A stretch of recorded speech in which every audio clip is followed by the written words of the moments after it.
say I was just taking my little dog Sophie out for a walk this afternoon in a warm Florida day. First of all, you need to see, I look to be in pretty decent shape here, sitting here and relaxing. And oh, there's London Reel that I was watching, and there's Sophie. There's Sophie. So I did okay, but she looks like she's totally depleted from the walk. Now, I'm telling you the story about me and my little dog for a reason. Sophie's lying here. She's very relaxed.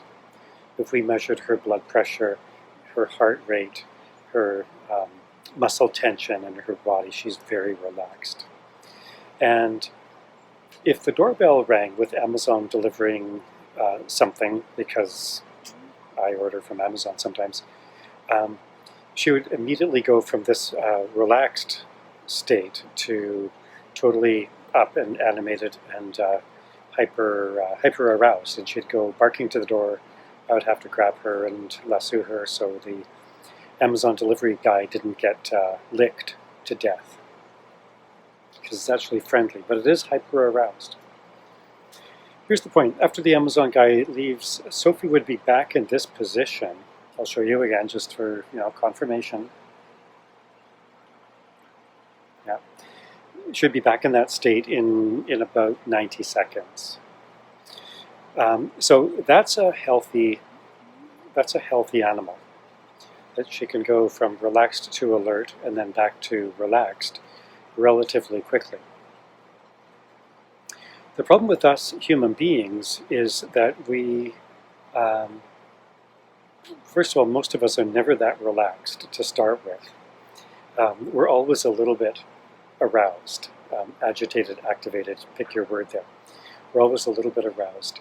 And when our activity level, our activation level spikes, the human equivalent of the Amazon guy at the door, so a deadline that we have to meet at 4:30, or a difficult person, or for a first responder, that scene, we get hyper aroused, and then we're not getting relaxed again after the fact, after the event is over in 90 seconds, not by a long shot, because of the chronicity, that's the word, of the chronicity of the hyperarousals. We end up never coming back to a relaxed state, and so our new baseline is a permanently slightly aroused baseline. It also takes us longer than Sophie to get back to that baseline. That is the effect of chronic acute stress. So a series of acute stresses like first responders deal with on their work, humanitarian aid workers deal with in their service, mental health workers deal with in their work. So that chronic activation come down to a new artificially high baseline, take longer to come back to that baseline than normal, or than my dog Sophie. And the scary thing about that is that, as Gabor Mate and others have claimed very accurately, I believe, that that's actually the raw material for chronic disease.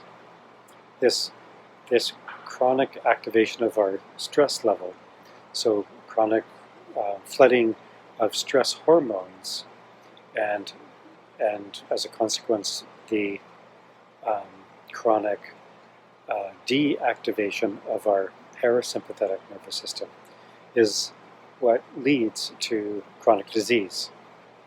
Now, I'm not telling that to scare you and asking and getting you to quit your job. I'm telling that to say that self-care, soul care, whatever you want to call it, is not just a interesting, novel thing to do because your yoga instructor told you to. It's a matter of your capacity to stay in your profession for as long as you want, and it's a matter of your physical health and well-being, and as some research indicates, life expectancy.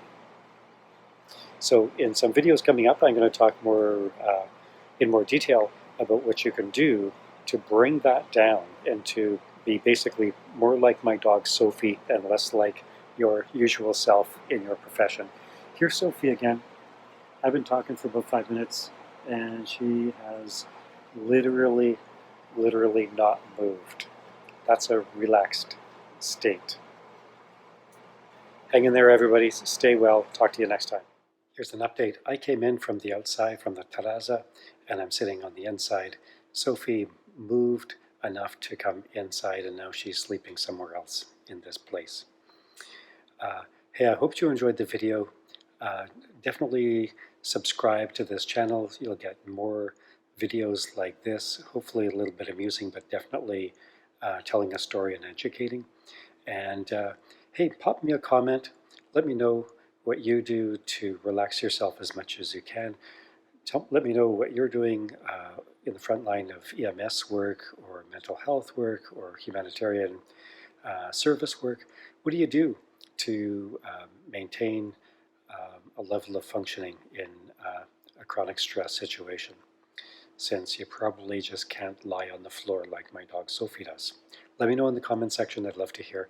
I'd love to interact with you. Take care. Stay safe.